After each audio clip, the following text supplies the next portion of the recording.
So about 6 months ago, I was having lunch at the hospital, which I actually rarely miss lunch.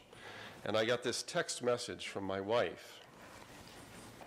It's unusual for her to text me at work, so I was immediately alarmed. And with a bit of apprehension, I looked at my phone. And it read, "This guy is amazing. I am inspired." I was immediately concerned. I texted back, "Where are you?" And I was reminded, now it's important to know I did not forget, but I was reminded that my wife was at a day-long conference with Dr. Bessel van der Kolk, a legendary figure in the mental health field. Dr. van der Kolk has taught and inspired a generation of mental health clinicians through his work in the study of psychological trauma. Years ago, he helped us understand that the experience of trauma in ways that we had not previously imagined. He taught us through his research that psychological trauma did in fact change the brain. For many of us, his work has been the sound of the cavalry coming as we've worked to understand the experience of individuals in psychological pain. His research and resulting new 2014 book, The Body Keeps Score, Brain, Mind, and Body, takes an important next step. In it, Dr. van der Kolk talks about how to actually treat an individual who has experienced a trauma.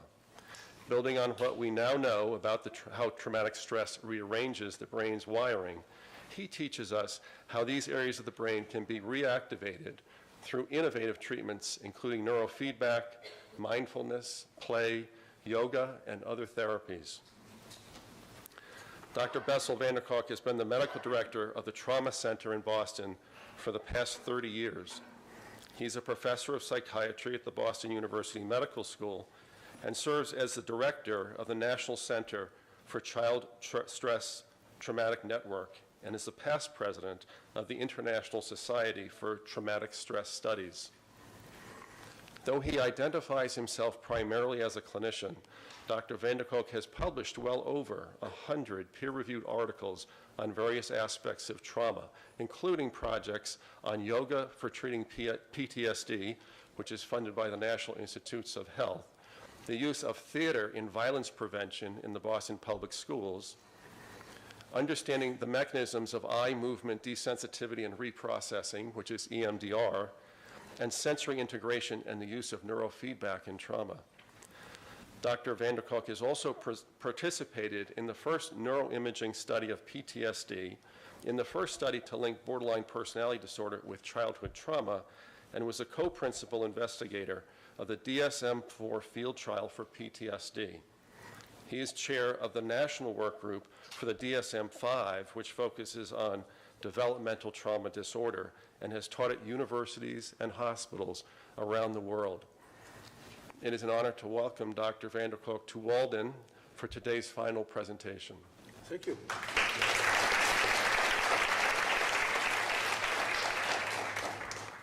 I always get very tired hearing introductions. It's like, what has this guy done with his life? But I've lived for a long time, so if you live long enough, you can do all this stuff.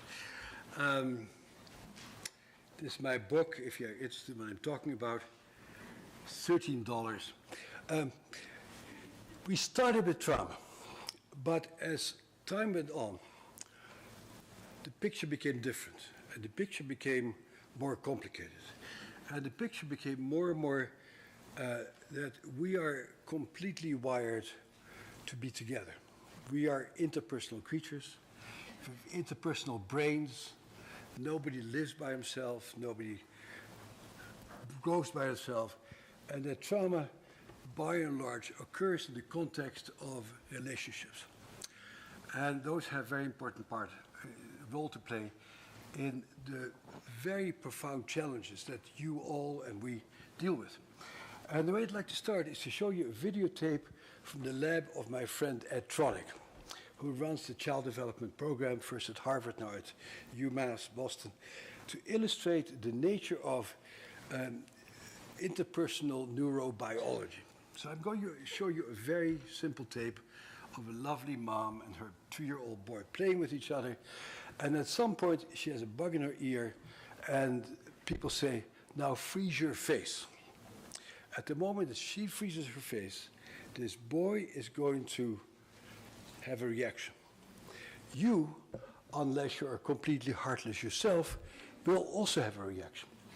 And it's that reaction that you have that I'd like you to really pay attention to, how your body reacts to what you see on the screen. Here's your juice. Here you go. Oh, the dinosaur's gonna drink the juice? Good. Oh no, is the alligator gonna eat the dinosaur? Help! Oh, you give the dinosaur a kiss? There's a typical, not mother-child talk. This is how adults talk also. So John Rady and I are really good friends, so we're talking about getting together for dinner. And we thought about getting together for dinner tonight, but he's a Patriots fan. I couldn't care less about the Patriots. I don't know why anybody would care about Patriots. You know, a bunch of guys running around causing concussions to each other, but this guy goes crazy watching those guys. We don't want to be in the same room when he's going crazy about some guys hurting each other, and I'm not, you know. And so, not good companionship. So if you're both interested in the alligators or giraffes or the Republican Party or whatever, and you have a common thing in interest, it doesn't matter what you're interested in, as long as you get excited about the same topic. And so this just good, true for kids, true for adults. And now she has been told to freeze her face. Nice.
He says, Mommy, it's me. And Mom looks really pretty freaked out. Can you see that? Mommy.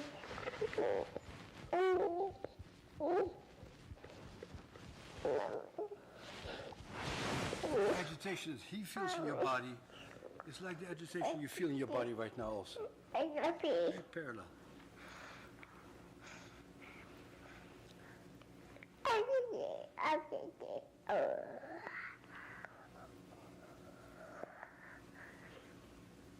Mommy.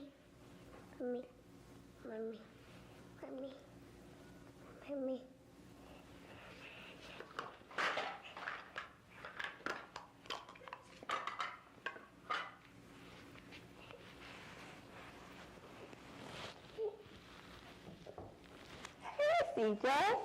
What did you say? I did it. The alligator. What did the alligator do? Mama. Oh, give him a kiss. Mwah.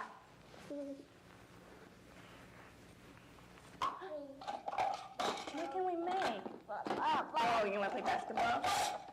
Okay. Nothing happened. You hope it's the worst thing that ever happens to this little boy. Just another day. About 6 months later, he comes back to the lab. He's a big little cannula in his arm. They measure his stress hormones. when he walks into this room, his stress hormones go up. So there's something in the registration in his brain, way below memory, that says, this is not such a cool place. But he cannot tell you a story that his mom didn't respond to him a long time ago. But the paradigm here is that if this becomes your chronic experience, if you try to play, if you try to be seen, if you try to have people respond to you, and nobody responds to you, your brain and your stress hormone system goes haywire. And that is something we have learned, and something that has come very little into the public knowledge. And surprising, because two of the greatest scholars in this area are right here in Boston, one of whom is Marty Teicher, who I work closely with, who has looked at all the different brain changes that result from various forms of neglect, abandonment, not having been seen. And the other one is Cardin Lyes Ruth, who runs the attachment laboratory at Cambridge Hospital, who has shown very eloquently over the past 30 years that if you do not get seen, if you do not get known, if as a little kid you're supposed to take care of your mom instead of the other way around, this causes profound biological, psychological, and epigenetic changes. And this is the area that you guys are probably working in. I'll give you some evidence for that. So again, from Ed Fronik's lab. Here's a mom playing with a little 2-month-old baby, and this little baby has the time of his life, because he pulls on the red hair of this mom, and she is screaming, and he thinks, I'm an amazing two months old, because I can make these great sounds and screams, and somebody pulling against my hand, I'm an astounding kid. Mom starts off thinking he's an astounding kid also, but the kid can feel good because he has no frontal lobe. And as long as you don't have a frontal lobe, you don't know what other people are feeling. The moment you get a frontal lobe, you get all messed up because you have to worry about what other people are thinking about you. Mom starts off having big frontal lobe, wanting to take care of her baby, but as the pain increases, her frontal lobe goes offline. A very important issue, because we like to project that on our patients and say, my patient has a temper, my patient loses it. We all lose it. We all have said mean, nasty, horrible things to people we love, because that's part of the nature of being a human mammal. And that if you get upset about something, your frontal lobe disappears and your limbic system takes over. Your limbic system is where our job is. It's the primitive part of your brain that detects danger and makes you act in silly, outrageous, shameful ways. And afterwards, you use your frontal lobe to excuse yourself and to say it is all your fault. But the frontal lobe has virtually no pathways into the limbic system.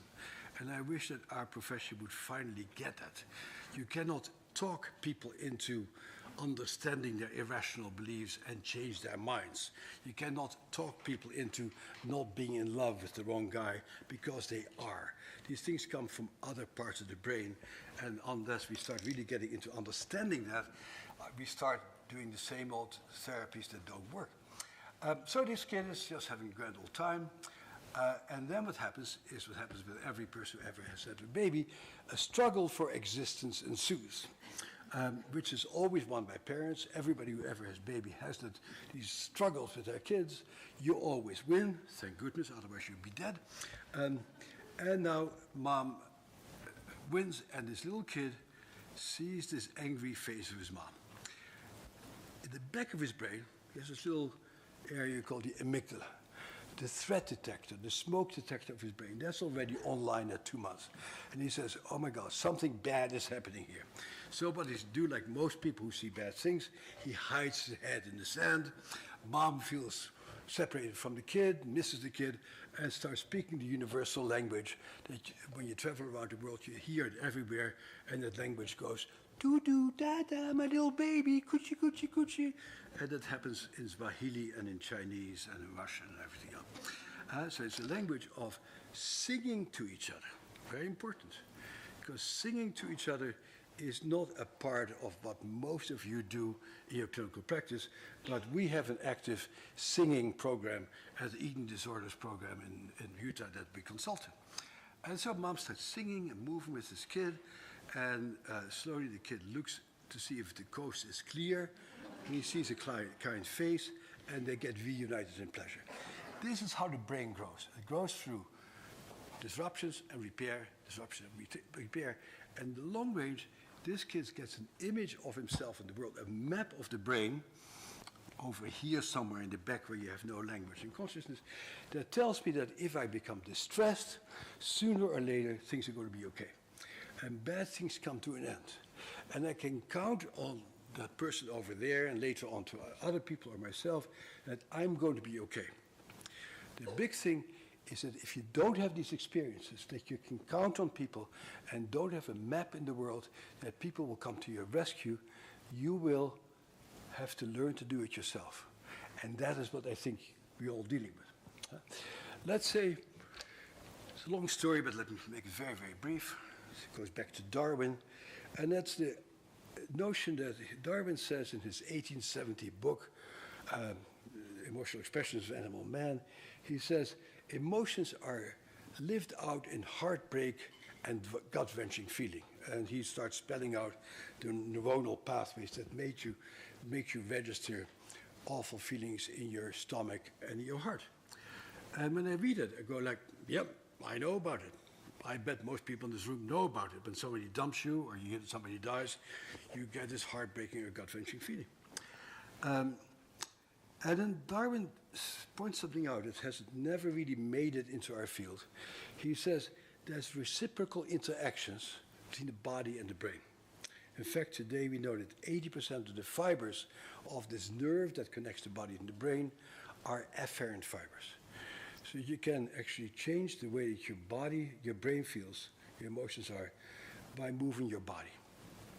It's interesting that every culture in the world, except for cultures derived from Northern Europe, know that. You go to China, and everybody goes like that in the morning. You go to India, and people sit like this, or have these strange poses. You go to Africa, people are dancing and singing. Europeans, and again I look around this room, and again I find a strikingly non-diverse group, which is common for our profession, very strangely. Most of our ancestors come from Europe. The answer to bad emotions in Europe is take a swig. It's the only recourse that we have.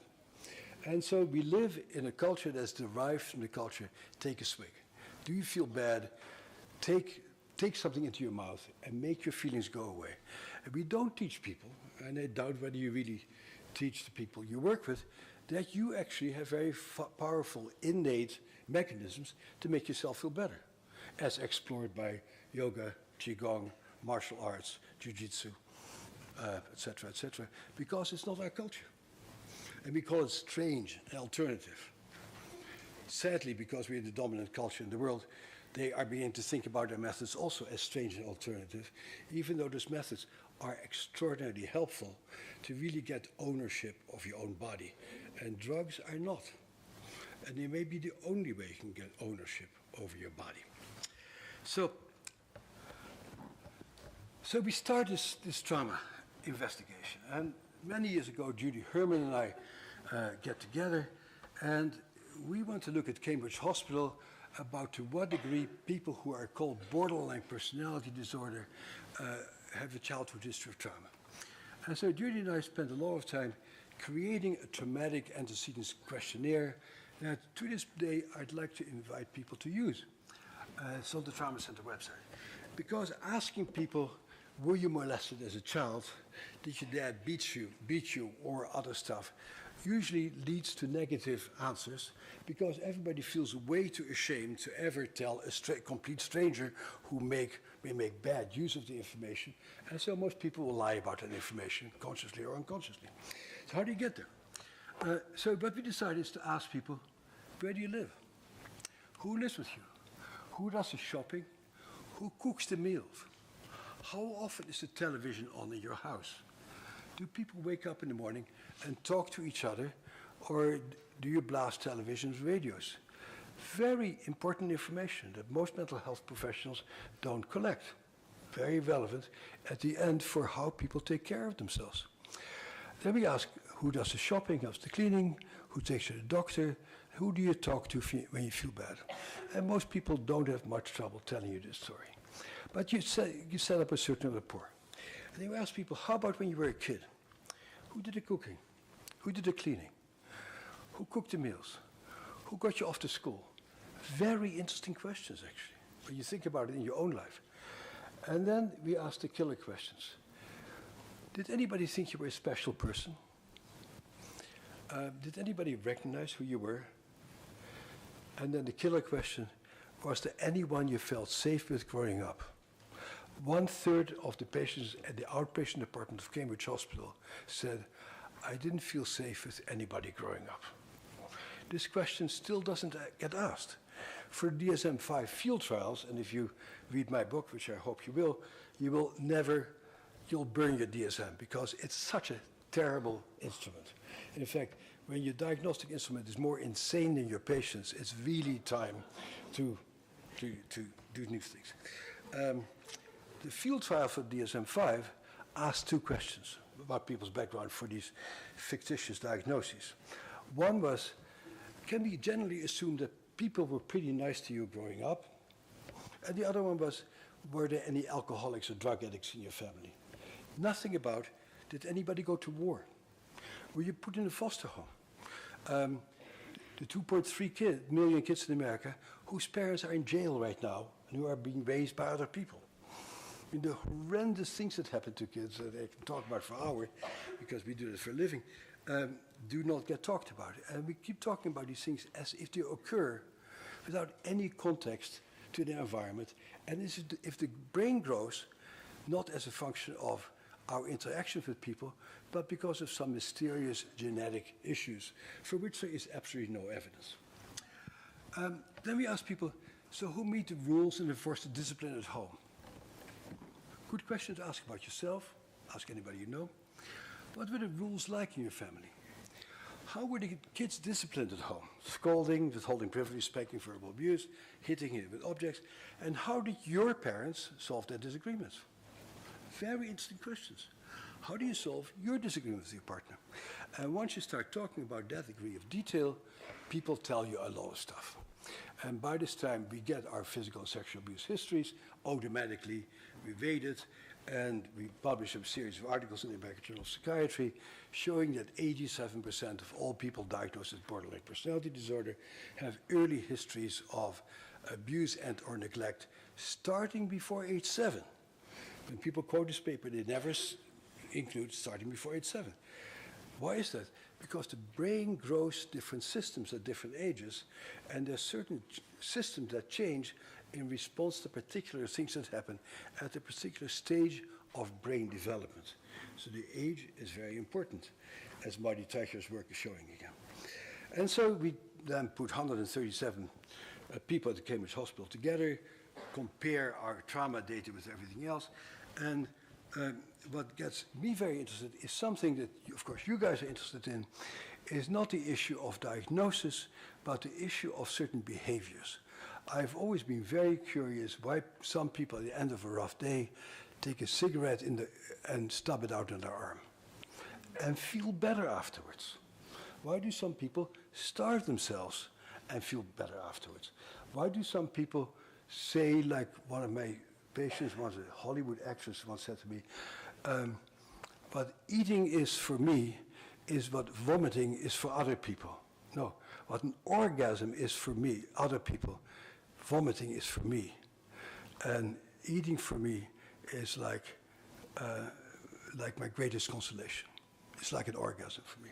How do people have their brain rewired to interpret things that for most of us are horrid and disgusting as being pleasurable and soothing?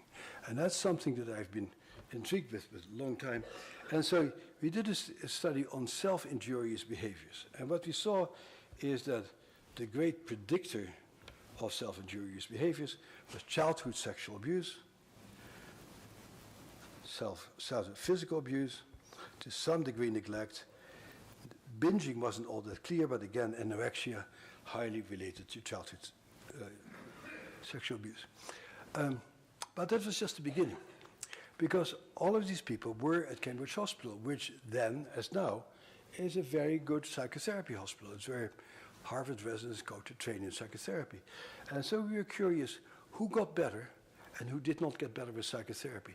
This is relevant to the work you do. What predicted that people wouldn't give up these behaviors was not childhood trauma, but childhood neglect. The lack of a consistent, safe caregiver predicted ongoing self-soothing behaviors. Now, I'd like to go back to invite you to think about the time that your heart was broken or your gut was wrenched. That is an experience that is well nigh unbearable. And every adult who I know who lives with profound heartache or gut wrench goes to their local psychopharmacologist or their local drug dealer or their local bar to do something to make those feelings go away. When you're a child, like the movie I just showed you, you have no choice to go to your drug dealer or to your psychopharmacologist. The only person who can make you calm you down is your caregivers. If your caregivers respond to you, and we all know this from experience, hopefully, your physiology calms itself down. So we calm our physiology down by mutual regulatory systems with voices and faces. If you run into harsh faces, if you are freaked out and upset, let's say somebody is beating you, let's say your dad, happens more often by moms, but we like to blame guys. Let's say your mom is beating you, and you look extremely distressed, and everything about your face says, I'm hurting, please don't do this to me. And they keep hitting you. You have no recourse, and your body is filled with heartache and gut wrench. And then you need to develop systems in your mind and brain to shut down that heartache and gut wrench. And that is what you guys are dealing with. You're dealing with people who have learned to starve themselves in order not to feel things, or to cut themselves, or to take drugs. But so what the research shows, and I can't give you all the data for this, but they're all spelled out in the book, is that most of the behaviors that we are supposed to abolish and make go away are in fact adaptations to help people survive. And as you know, when you work with eating disorders people, they will say, the real problem is not the anorexia. The real problem is what that anorexia does for me, how it helps me to survive and live with unbearable feelings, which makes our whole world quite complicated. And then, so let me say a little bit about the brain in a very superficial way. We now have 25 years of neuroscience behind us, and I happen to be part of the first team that took pictures of the brain when people remember their trauma. And somehow the messages from neuroscience have not really percolated into the clinical field. So this is our brain. And when you introduce yourself to me and say, hi, my name is Jennifer, I think to myself, wow, that's a really very nice, that little sliver over here at the front of her brain is Jennifer. Jennifer has opinions about things. She can tell me stories. She tells me where she has been, what she likes and what she doesn't like, and she can make plans for the future. The rest of her is determined by the rest of her brain, over which she has no control. Whether she becomes sleepy right now is not up to her. It's up to a part of the brain or up to me. If I give you a boring talk, I can probably put most of you to sleep. Whether you get hungry or not is not up to this part of your brain. You either get hungry or you don't get hungry. But I don't know anybody who can make themselves not hungry. If I did, I wouldn't be a thinner man. And many of you would be also. You cannot, this part of your brain cannot tell you, don't be horny. Don't be attracted to this person. Shut down your sexuality. All of these things automatically happen in that very large part of our brain.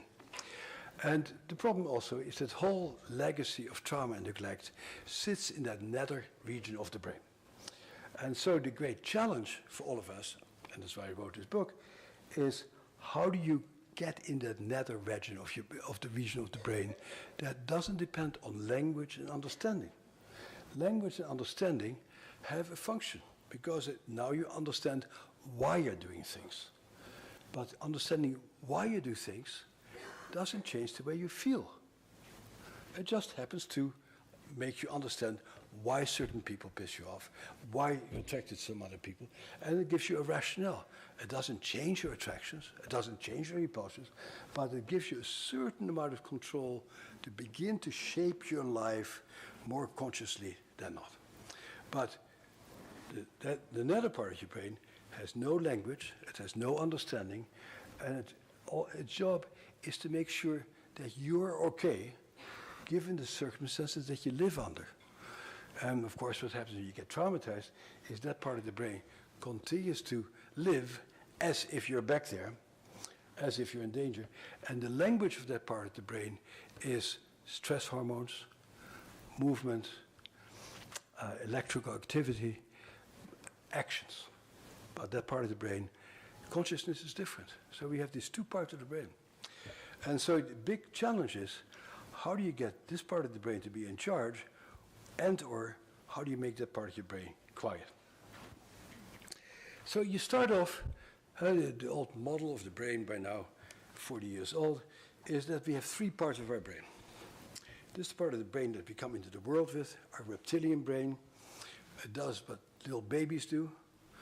They eat, they sleep, they suck, they breathe, they poo, they pee. That's about it. So that's a part of the brain that we like to sort of forget about as soon as possible.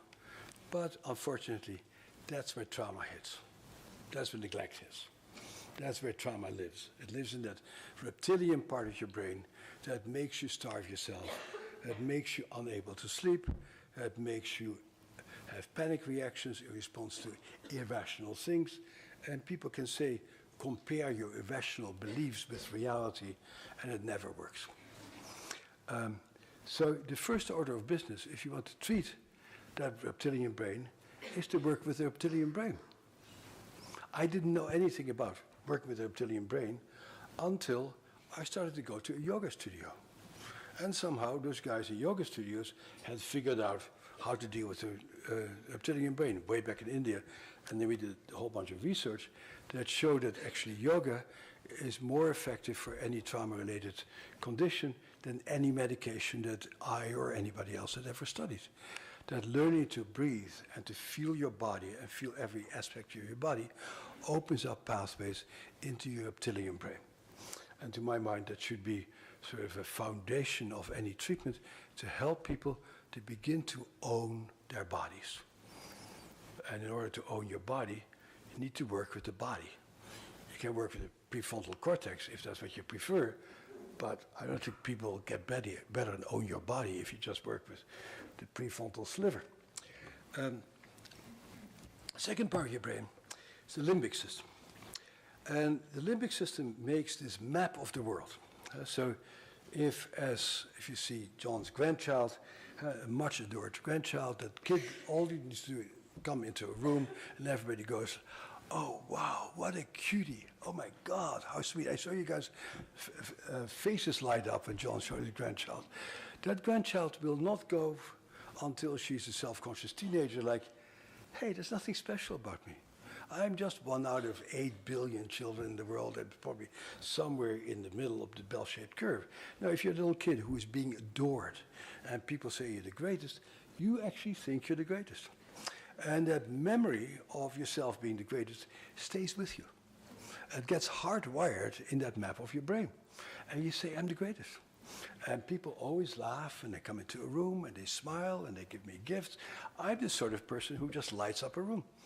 And later on, people dump you and your friends die and you don't get into the college you want to get into. You get very disappointed. But deep down, that map of the world is, I'm an adorable person. To hell with them. The opposite is also true.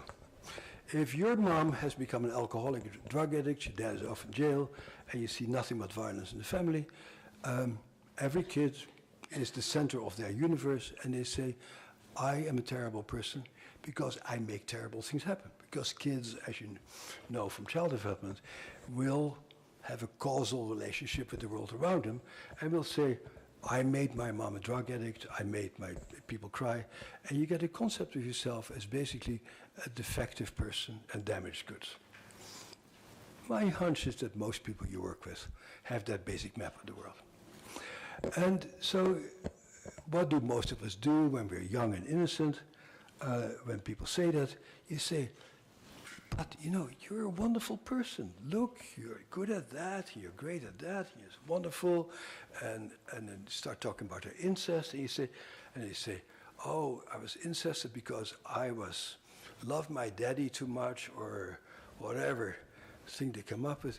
And as a young therapist, you say, but you know, it wasn't your fault. It was your dad's fault. It was his job. Your job was to love your daddy, and his job was to keep the boundaries. And I used to do it with my patients all the time, until one day I said it to a patient in a group, and she says, you know, Bessel, I have to say something, because you now have told me about 15 times in front of the whole group that it wasn't my fault, and pointed out all my virtues. But, you know, I have to tell you, whenever you make these stupid statements, they're for you and not for me. They're to make you feel better, because you feel so helpless, because I feel so damaged, and you don't have a clue about what to do about it. She says, you know, and whenever you make these comments to me, I say, thank you very much. You know why I say that? I'm an incest victim. I was trained to take care of narcissistically vulnerable men like you. I know it's very important for you to feel like you're a very good therapist. But I have to tell you, now that I know you for 2 years, it makes me feel terrible. It makes me feel lonely. It makes me feel like nobody gets it. And so then the question becomes, so aside from making stupid comments that don't get into that part of the brain, how can you reset that wiring of the brain so that people actually feel good about themselves? I'll give you 2 examples of the many things that we sort of have explored, discovered, worked with. One of them is EMDR. EMDR is a wonderful treatment to remember and process particular memories. And a person in my group who runs a group home for sexually abused girls, who carries the diagnosis of borderline personality disorder, and of course who had been sexually abused herself as a kid also, because that makes you want to run a group home for sexually abused girls, sits in the group, and she says, I had an amazing experience this weekend. I went to an EMDR training, and I'd heard about EMDR, these weird people who wiggle their fingers in front of people's eyes. So I roll my eyes and say, oh my God, another cult follower. And she says, can I talk about it? And I said, well, not to me, but if the group wants to hear, it's fine by me. And of course, the group all wants to hear about it. And so she tells how during the EMDR, she saw herself being abused as a 7-year-old kid. And she says, you know, here I was this little 7-year-old little creature, this tiny little kid. And there was this huge guy lying on top of me, ramming stuff into me. It's disgusting. He smelled of alcohol. He was a big whale of a guy. How can a fucking bastard like do that to that little girl? So what the EMDR made it possible for her, and all good treatments do that, are able to separate yourself now from yourself then. As long as you confuse yourself right now as the person who was abused, you really cannot do the work. You need to develop a pilot in your brain. If I have time, I'll tell you what that pilot looks like. An ability to observe yourself and to say, right now I'm sitting in a chair here. And back then, when I was 7 years old, that happened to that little kid. And then you ask, how do you feel about that kid back then?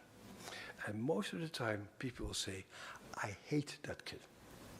I can't stand that little frightened, compliant kid who didn't stand up for herself, who didn't fight for herself. She deserved everything she got. And until you get into the self-judging and self-observing things, you really don't get anywhere. And now she has EMDR IFS, hypnosis, a whole bunch of different things make it possible for people to observe themselves back there from the position of current security. And they can say, oh my God, look what happened to the little kid back then. It's not me. I was very little, I knew very little, it's not me right now. The problem in traumatic stress is that you think you are that person. But the past essentially is irrelevant. It doesn't matter what happened to you in the past. Because today we're in Bentley College and it's the end of fall. It's beautiful out there. And you guys are really paying attention to what I'm saying. Today is today.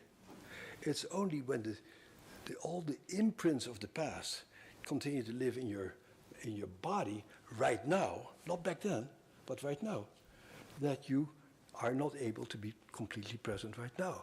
So the challenge is to help people to be fully alive right now, at this moment, and to see what happened back there, and to form a relationship with that wounded child and say, that's not me anymore. I still feel a little bit like that when people touch me in a particular way or people look at me in a particular way, but I'm now a grown-up person.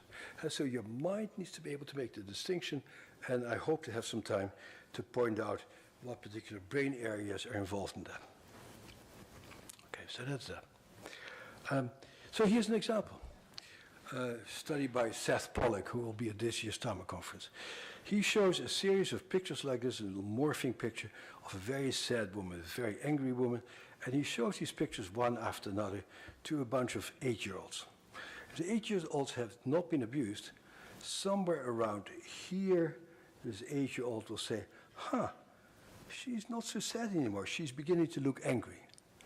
But if you show the same series of pictures to an abused kid, somewhere over here, the abused kid will start picking up that this person is getting dangerous. So these are subliminal ways in which your threat detection system in the brain picks up stimuli that for the rest of us are perfectly all right, but for them don't get filtered out as dangerous stimuli. This has certain implications. This is like why I do neurofeedback. So I do to help people to rewire their brains and to change these things around. Because the brain is basically, that's the big thing that I hope to talk about, is that what happens, the findings in neuroscience about all these so-called disorders in DSM, by and large, we have a brain in order to connect with people. We have a brain to interact with people. Almost every abnormality in the brain that has been found in various psychiatric disorders can be understood as being the result of not having been in gear, in sync, in conjunction with other people. And so all psychiatric disorders are basically functions of disconnection. Now, I don't know what Amy Banks told you this morning. She says connections are terribly important. Connections are terribly important, but if your connection system is messed up, then you're in trouble. And let me show you how messed up the connection system is. So I have these colleagues, former students of mine, Paul Fruin and Ruth Lanius, who import a $35,000 mannequin from Germany, a dark, handsome stranger. And when you lie in the scanner, the stranger comes by, looks at you, smiles, and goes on. And they take pictures of people's brains as this beautiful, dark-haired stranger comes by. And when a so-called normal person, I call everybody so-called normal because I really have never met a normal person in my life. When a normal person sees a dark, handsome stranger like that, their frontal lobe lights up like crazy. And you're thinking, boy, I wonder if he likes the dress that I'm wearing. I wonder if he also likes the Rolling Stones. I wonder if he would like my cooking. I wonder if he likes the color of my bed sheets and stuff like that. So when we see a dark, handsome stranger, we start fantasizing about all the wonderful things that we can do with a dark, handsome stranger, and nothing needs to happen, but that encounter can make your day, as long as you have a good fantasy life. Then they put a group of 18 people in the scanner who have histories of severe abuse and neglect as children. They show the same handsome stranger going by, and what lights up is not their frontal lobe, not their imagination, not all the wonderful things they can do together, but an area of the brain called the periaqueductal gray. Has anybody ever had cockroaches in their apartment here? Only a few of us? I hate to tell you what cockroaches look like when you come into the kitchen at night. When you come in the kitchen at night, you turn on the light, they scurry. They're frightened by light. This is the cockroach part of your brain. That's the part of your brain that's sort of the ultimate terror part of your brain. And so this very nice looking handsome stranger sets up activation of the terror center of the brain. That's how some of our patients see us. Good luck to you. Chasing that brain. And having people who are fundamentally terrified about what people do for them say, I have, everybody else up to now has messed with me, but I believe that you are going to treat me okay. You're going to be an exception. But my whole brain is wired to react to the world like everybody's going to mess with me, and I have to take care of all the stirrings in my body by starving myself or cutting myself and stuff like that. People do this stuff in order to not have to depend on the horrible stuff that strangers are likely to do to them. These are tough issues. It's a bit of an old slide. I should have put in some pictures of last night's primaries there. But basically, when you meet somebody, you need to assess whether somebody is safe or dangerous. The areas of your brain that do that is the insula, the amygdala, superior temporal gyrus, and the fusiform gyrus, little parts of your brain that help you to assess whether you can trust somebody. Every one of these areas, the brain gets damaged by early childhood trauma and neglect. So our patients have a very hard time detecting who is safe and who is dangerous. And we oftentimes are horrified by their judgments. They go off but very dangerous people and don't see how dangerous they are. And they are terrified of safe people because it doesn't work. And you can point out to people, hey, this is a really dangerous guy. But if you don't feel it in your gut, because these things have changed, there's not much you can do. So, again, back to the attachment thing. So we're wired quarter to five, right? Have now half hour, good. So we're wired for interactions.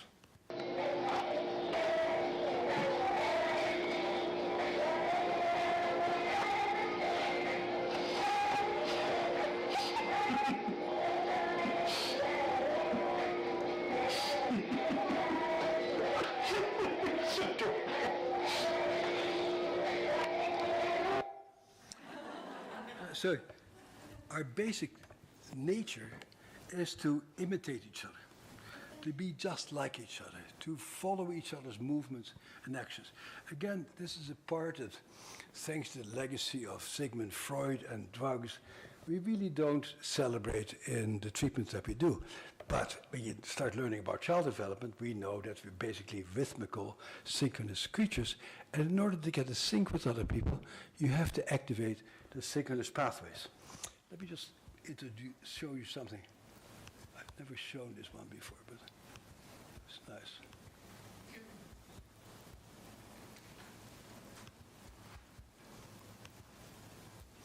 The people who understand this, how terribly important it is to get in sync with each other. Mama roll over, this is what she said. Mama roll over, this is what she said. Give me some. Give me some. Give me some. Give me some. PT. PT. PT. PT. Good for you. Good for you. Good for me. Good for me. Good. Good. Up in the morning to the rising sun. Up in the morning to the rising sun. Gonna run all day till the running's done. Gonna run all day till the running's done. Ho Chi Minh is the son of a bitch. Ho Chi Minh is the son of a bitch. Got the blue balls crabs and the 7-year itch.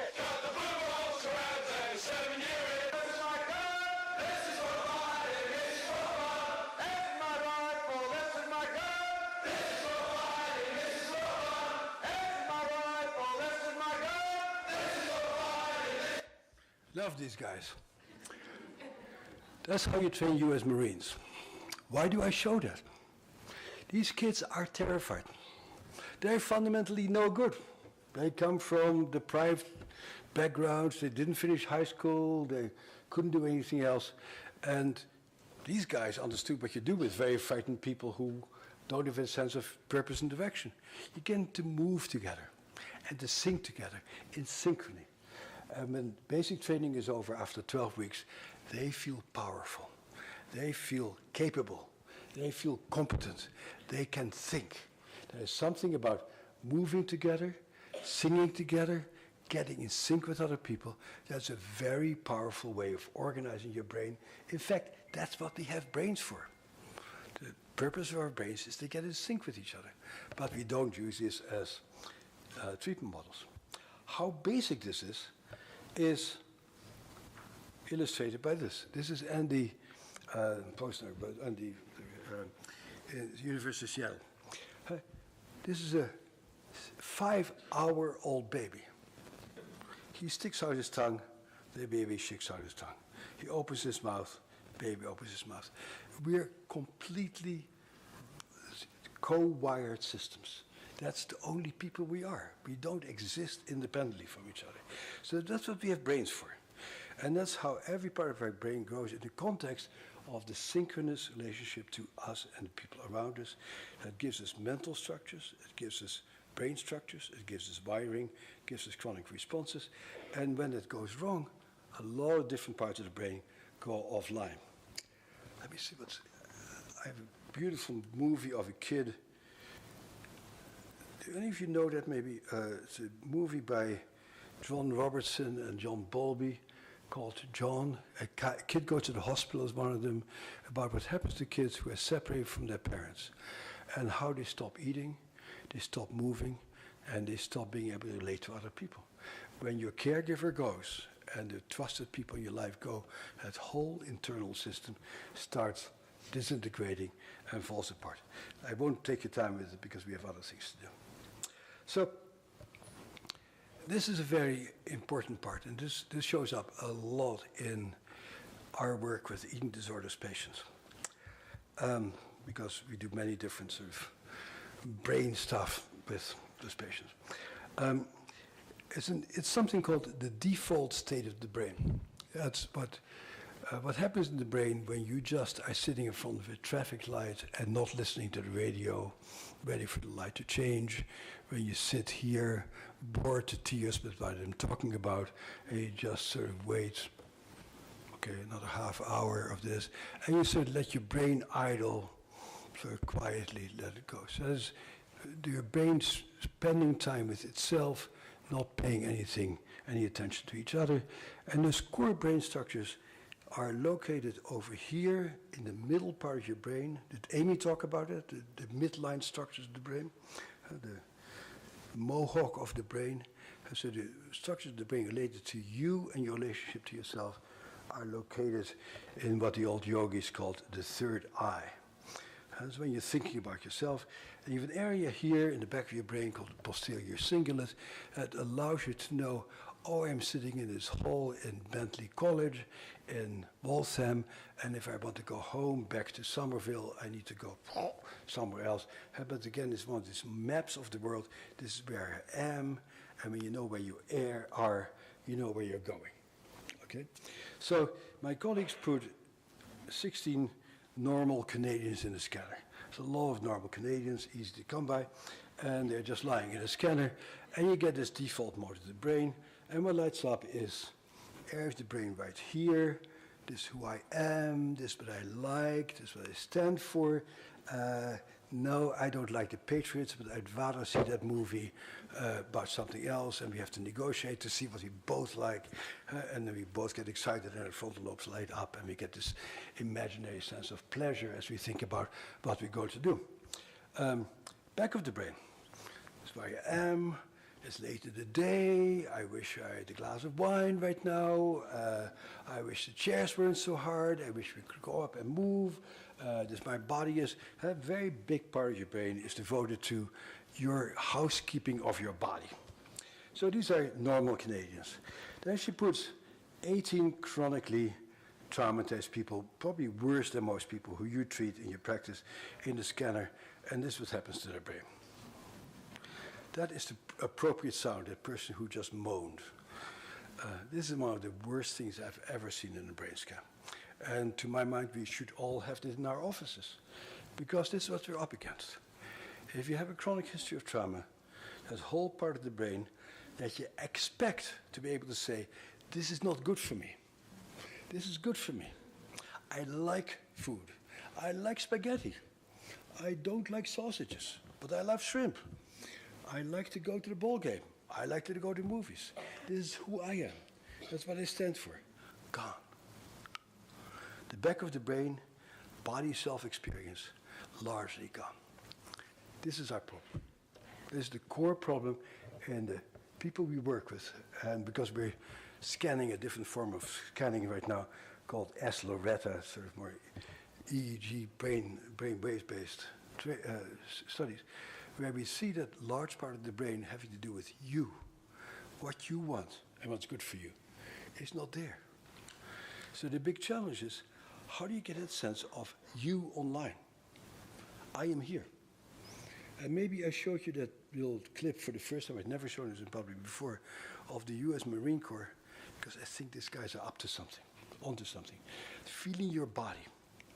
Let me tell you another story. I was a consultant to the Truth Commission in South Africa. And it was an amazing process, most interesting thing I've done in my life. Didn't do anything myself, but I got to see it. And in the context of that, I got to have a conversation with Nelson Mandela.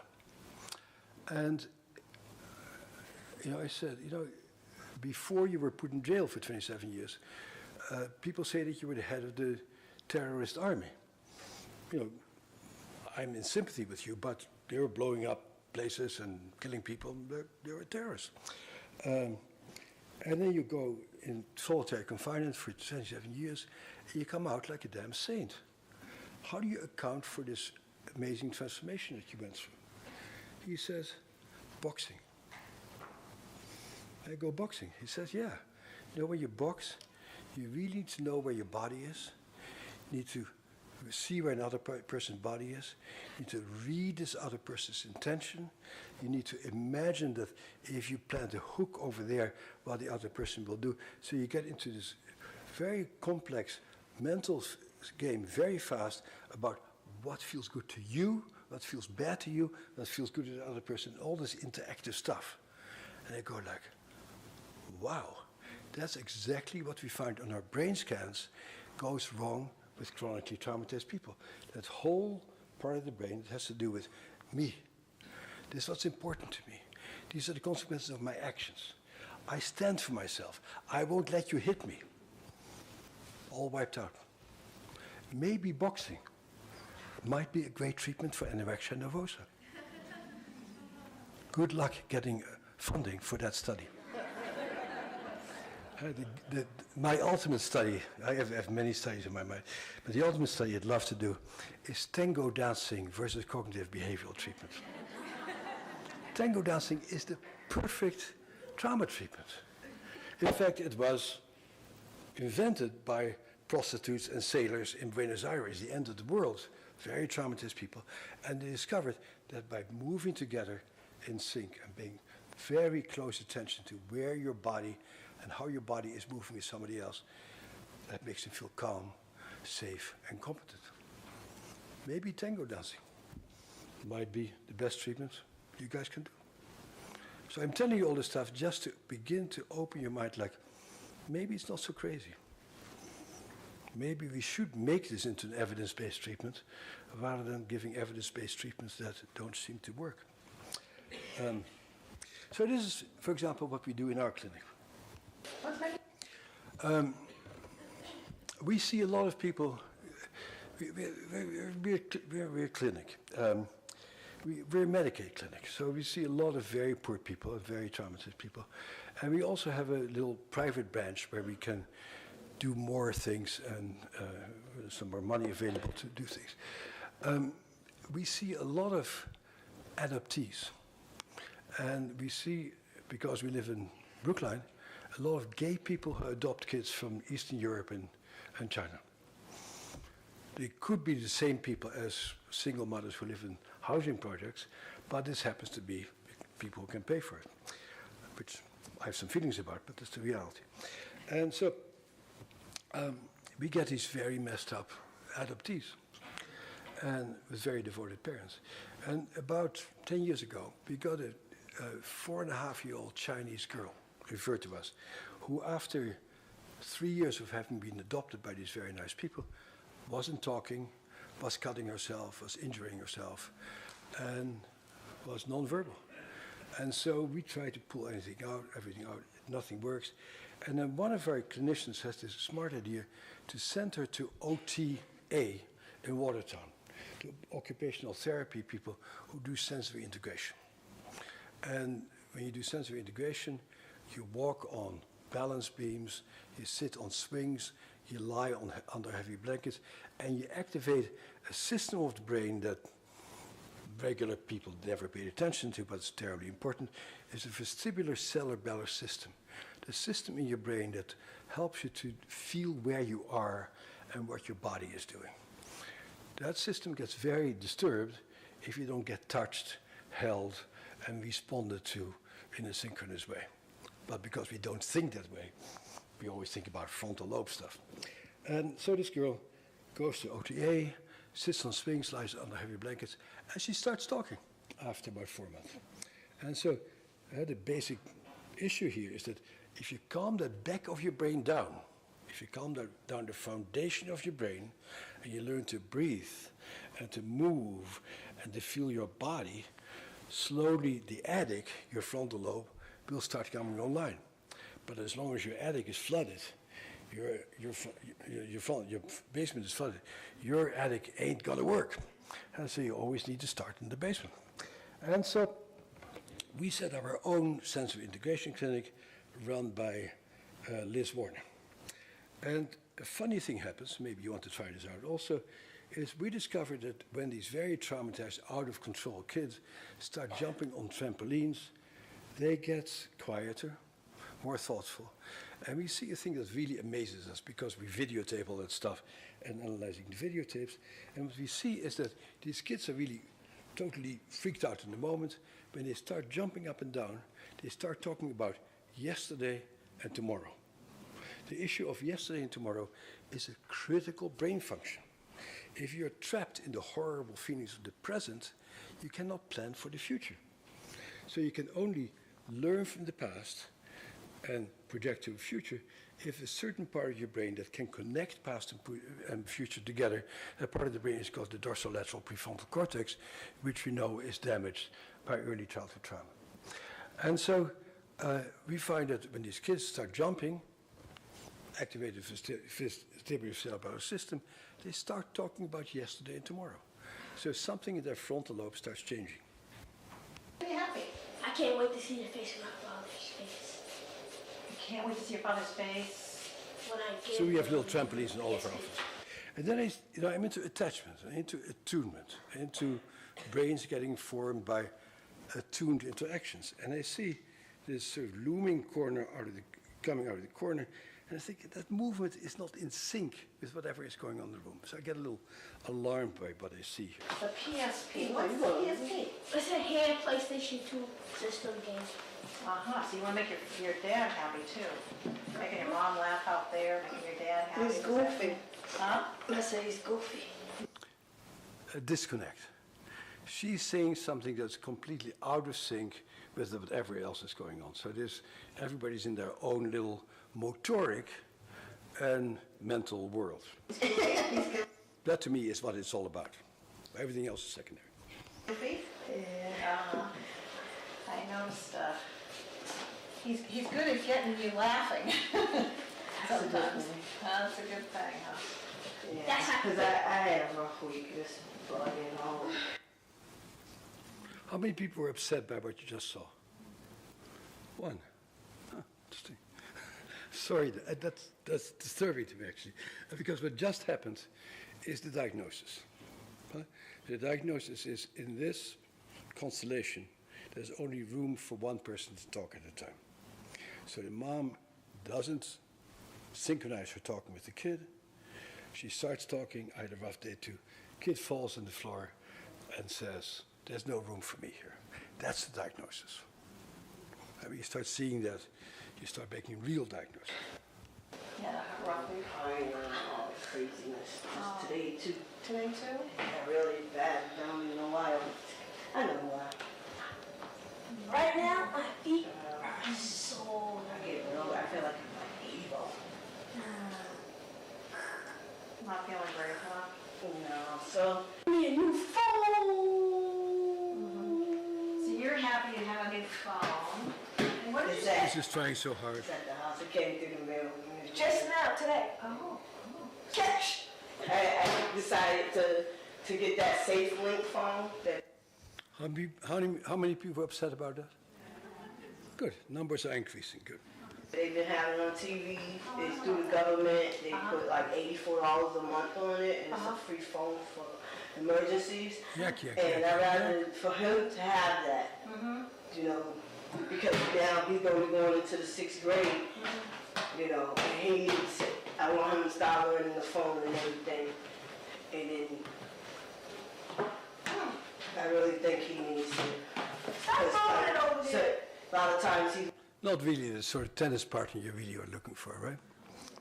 leaves his key. My keys. Thank God. And so I should have cut this and made it very clear. So then Liz plays with them for about 15 minutes until they get in sync with each other. And finally, something starts to happen. Snake eyes. No snake. Snake eyes. That was the first meaningful sound I heard. You hear what she said? Go. The sound of pleasure.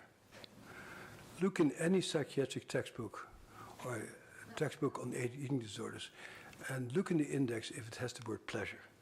If it doesn't, don't buy it. As if life is irrelevant to pleasure. When you're together with other people, you're supposed to have fun together. Even if you write a grant together or you work with very difficult patients, it's supposed to be interesting. It's supposed to be fascinating. It's supposed to engage you. And if it doesn't, there's something wrong.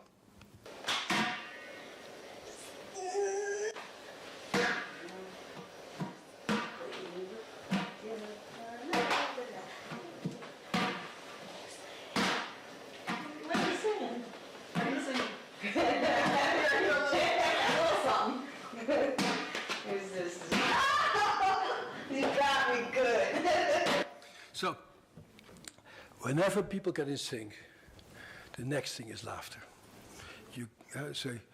A patient of mine calls me last week, horrible trauma history, and she's just totally freaked out. And say to her, so she's in Washington. I say, just run down the mall.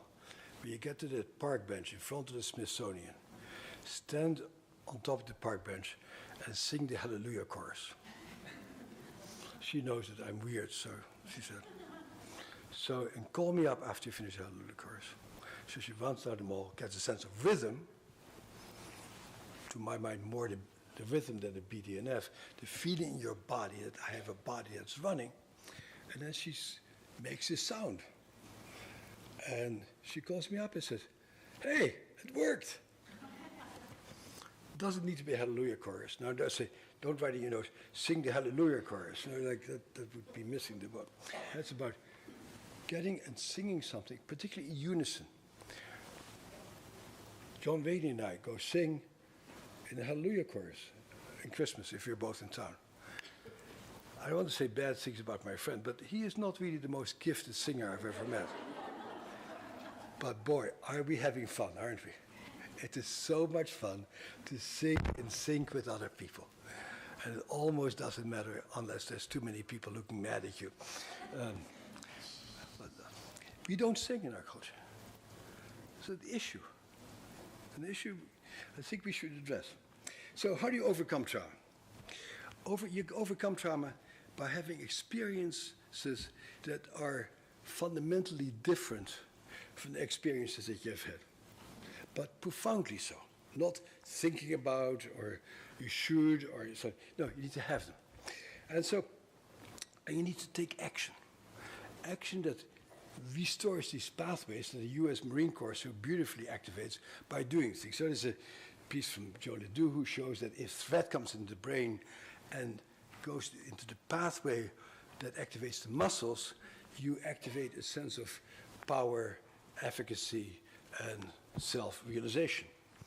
If you sit still, if you're held down, if you're on restrictions and you're not allowed to go out and move, then this impulse goes to the central nucleus of the amygdala, and you experience the same stress hormones get secreted, but instead of having stress hormones that mobilize you to do stuff and to feel effective, they go into another part of your brain called the central nucleus, the amygdala, and it makes you feel panicked and helpless. So if you are passive in response to stuff, and you don't speak up, and you don't stand up for yourself, you get these panic reactions. So who figures out how to do it? That rarely psychologists and almost never psychiatrists. Who are the people who have the model program? A bunch of karate teachers in Oakland figure it out. A fifth-degree black belt karate woman in Oakland is raped. And her colleagues say, how is it possible that anybody who could basically kill anybody with their bare hands could get raped?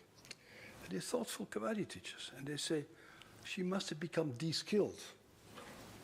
I bet most people in this room have been de-skilled. You know something really well, you get nervous, and suddenly you sound like a blubbering idiot, and you forget all the moves. And we don't know if she got freaked out because she had a prior history of trauma. We don't know that. But anyway, she was raped.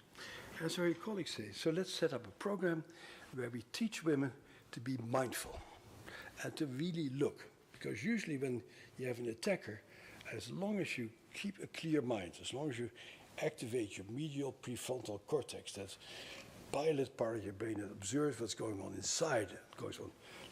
You can sort of observe what's going on, and you can usually plan what you want to do.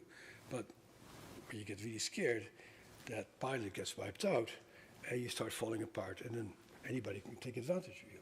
So they said, let's start a mindfulness program where we train women to stay mindful even though they get threatened.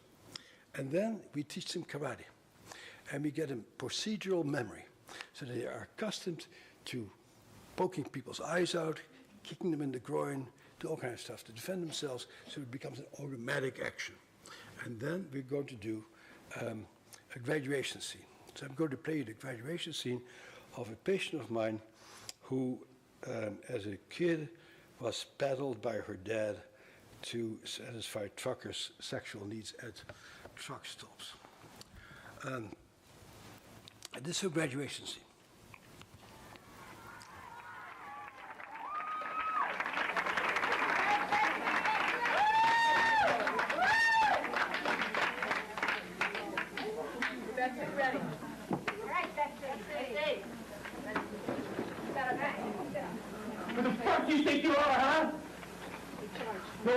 This, to my mind, is what therapy is about.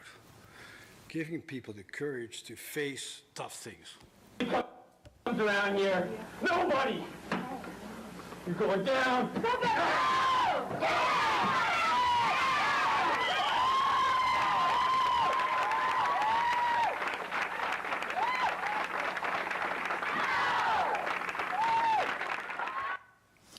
So her brain used to be wired to, if something happens, I'm helpless, I can't do anything, I collapse.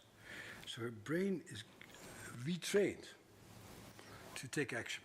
So this whole middle part, limbic part of her brain is a helpless brain, like so many people we all work with. And so how do you make that helpless brain a brain that knows how to take action? You either join the US Marine Corps or you join Impact Model Mugging. There's a program like that here in Somerville now. I'm on their board. And you rewire the brain in order to teach people that you can take action. And the proof of the pudding came to my patients 3 months later. She calls me up and says, I'm in the neighborhood.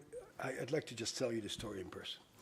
And she stops by and she says, a few nights ago, I was up in the Widener Library at Harvard, and it was 12 o'clock, lights went out, and so time to go home. I put my books on my arm. I walked down Oxford Street in Cambridge, and around Wendell Street, the corner of Wendell in Oxford, these three guys come from behind the bushes and say, "Bitch, give me your money." You know what I did? I went, "Okay, guys, I'm ready for you. I've been trained for this. Which one of you would like to take me on?" And she says, very disappointing, they ran away. I didn't get to come. I don't need any more outcome studies after that to know that this was effective. But it's by taking action. You have to do things that empower people. One of the ways that I got into this is about 10 years ago, I was trained in sitting down and talking.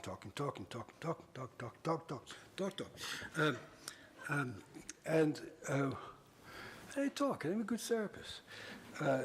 And basically, I've worked with for 5 years or something. I'm away for the summer, starting to write on my book. I come back 2 months later, and this kick-ass woman walks into my office. And I go like, "What happened to you?" She said, "Nothing." "Well, you walk differently, you talk differently, your voice is different." I said, "Oh, maybe it has something to do. I've been taking kickboxing lessons twice a week."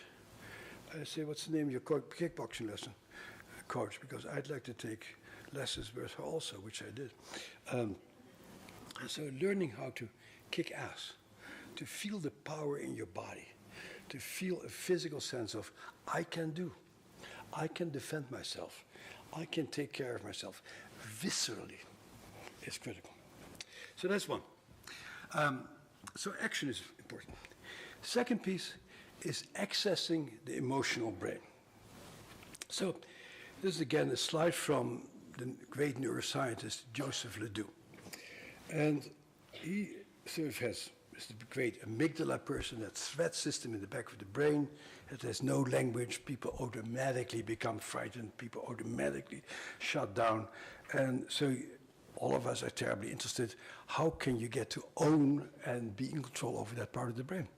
So he does all his studies in his laboratory, and he finds out that the rational, understanding, figuring out part of the brain simply has no pathways to your emotional brain. If you ever wonder about it, just talk yourself out of being in love with somebody, or talk yourself out of being hungry. So that's the bad news. But then Lou comes up with a very important news, and it sort of fits in where John ended up his talk also. And that is that the way that a brain is built up, and all of us how many people have had babies here in the room? About half of you. For those of you who haven't had babies, have some babies. Very, very helpful to understand your patients and stuff, and what you can and cannot do. And like a few years ago, a woman comes to the trauma center and says, I need some help because somebody needs to help to teach my baby not to be so selfish. I go, oh yeah. A little neuroscience education probably wouldn't quite do it. That's sort of a fundamental deficit there somewhere. So we made her more motherly. So that's not the end of the story. But Ledoux points out, and this is now a huge area in neuroscience, and a lot of grants in it, a lot of studies at Harvard actually, is that we have a middle part of our brain that's devoted to ourselves. So our brain is a social brain. I'm social with you. I'm just saying things to you guys that you'll find interesting. I may be lying part of the time, just like those guys last night were, but it doesn't matter. I want to get your vote. That's what talking is all about. It's a social brain, and the function of the social brain is not to tell the truth. That's not the function of the social brain. The function of the social brain is to get along with other people, to make other people like you, to get other people to bring you that Coke when you're thirsty, stuff like that, to convince other people for your point of view. It is just a symbolic piece, and you need to just find something in common with the other person. So that part of your brain is not a truth teller. It's to get along with others. But there is a part of your brain that is about you and your relationship to yourself. And that's this midline structures of the brain. It starts over here, orbital prefrontal, medial prefrontal cortex, anterior cingulate, insula, posterior cortex. The midline structures of the brain are about your relationship to yourself. Eating disorders are about your relationship to yourself. Cutting and burning yourself is about your relationship to yourself. It's very nice when people tell you stories, why they do it, how they got to do it, etc. All very enlightening, won't make any difference. The only way to do it is to access the medial prefrontal cortex. That's the only way you can change your animal brain, your survival brain. And so John was a little cavalier about meditation. I'm very cavalier about meditation because the only way you can ever change anything about yourself is by meeting yourself. But the bad news, of course, is I showed you an earlier scan where we looked at that part of the brain and there was nothing there. And that's what I find in the eating disorders programs that I get involved with, where you ask people, who are you? What do you stand for? What do you want to do with your life? You can't find the people underneath it. And so this is your immense challenge that you have, is how do you get somebody to be there? Somebody who has desires, who has body sensations, who feels their butt on the floor, who feels their fist against some pillow or something and says, this is my body. I feel it now. I experience it now. You cannot own your body as long as you cannot know what's going on in your body. And so that is what we do for a living these days, is to grow this part of your brain. And so what research shows, and I'm almost finished, is that the size of this part of your brain, that interoceptive, self-knowing part of your brain, decides how effective you are, how much you can make plans that are good for you, to what degree you let yourself get hijacked by irrelevant stuff and other people's opinion or a loud noise or irrelevant information. The larger this part of your brain is, the more you have a sense of, this is what's important for me. This is what I want to do. And in traumatized people and in our eating disorder studies that we're doing, that part of the brain is pretty damn gone or small or barely there. And so the big question is, how do you grow that part of the brain? And the good news is it can be done. The bad news, it's not so easy. And so the first people who studied this is Richie Davison, a neuroscience person at the University of Wisconsin. He goes to Tibet and studies Tibetan monks who have been tortured by the Chinese, very traumatized. And he measures that this part of their brain. He has to remember what it's like to have Chinese guys torture them. And they lie there, and instead of feeling all scared and frightened and reliving their trauma, they start reliving how they were lying there while somebody was cutting a testicle off, thinking, that's really painful. I wonder what it's like for the guy who's doing the cutting right now to be cutting my testicle off right now. Most people in this room, not only because you're women, would not think about what the experience is like for you to be cutting somebody else's body parts off. That's a degree of mindfulness and observation of both yourself and of other people that only comes after years and years of self-observation and growing that part of your brain to be huge. I doubt whether anybody in this room will ever get to that stage of life. But what's very clear from the research that's happening, and there's more and more happening, is the more you grow that part of your brain, the more you pay attention to that inner world. And to depart slightly from John here, you need to really pay attention to yourself, your internal experience. You need to feel yourself. So the first person in our neighborhood who gets into that is John Kabat-Zinn, who starts this beautiful mind-body program at the University of Massachusetts in Worcester. And I send my patients to his program, about the first 5. They all flunk out, because sitting still in a room is a terrifying experience. Because trauma is not something that happened in the past, because that's over. Trauma lives inside of you.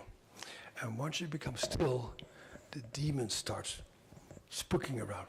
And you sit there in silence, and you start having flashbacks and nightmares and chest pains and horrible sensations in your body. Sensations related to the trauma. Most traumatized people not do meditation. You can start it. I don't know if any of you have tried the meditation program in your clinic. I'd be very curious how well it goes. But I doubt whether it's very useful. Because it's too much. The silence is too much. But the yoga program, you still go inside of yourself and you touch your toe. And you feel what it feels like to stand on one leg. And so you pay attention to your body in a very concentrated way. Qigong, same thing. So Qigong, yoga, Jiu-Jitsu, Taiko drumming, probably all very powerful methods to grow this part of the brain that is essential for people to develop a guardian of themselves. So they can say, I'm hungry. I'm not hungry. I would like to have a hamburger. Instead of having other people say today, you need to have a hamburger. And you say, but I don't feel anything. The desire at the end needs to come from lust inside of yourself. And to have that, you need to have an insula. An insula is part of your brain that connects you with your body. In all of our neuroimaging studies, I threw these out. This is my last sentences. We find a highly damaged insula. So when you get traumatized, neglected, ignored, you suppress those feelings about your body. We did a yoga study. We did some neuroimaging before and after people do yoga, that insula that tells you what your body is feeling and what your body needs starts coming online gradually. And I'm not saying that yoga is the answer. In fact, I'm not saying that anything that I talk about is the answer, because we are way too early to know that. One of the worst things that happened in our field was these so-called evidence-based treatments. I was part of the damn thing. And suddenly somebody in 1995 says, I have found the best evidence-based treatment for PTSD. And I go, really? I mean, you compared your particular protocol with doing nothing, and you got a 10% improvement, and that means that you have found the answer to mankind's ills. And so by jumping into these so-called evidence-based treatments, people thought that they had the answer. And as all of you in this room know, none of these things work all that well. And let's face it, a 10% improvement is not good enough. We need to actually get an 80% improvement. And with the current treatments that people do, you cannot get there.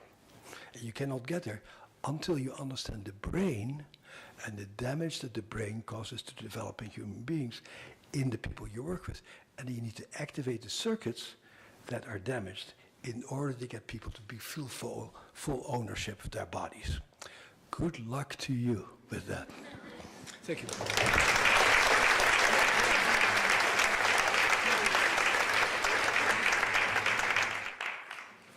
Any questions, or is it all clear and...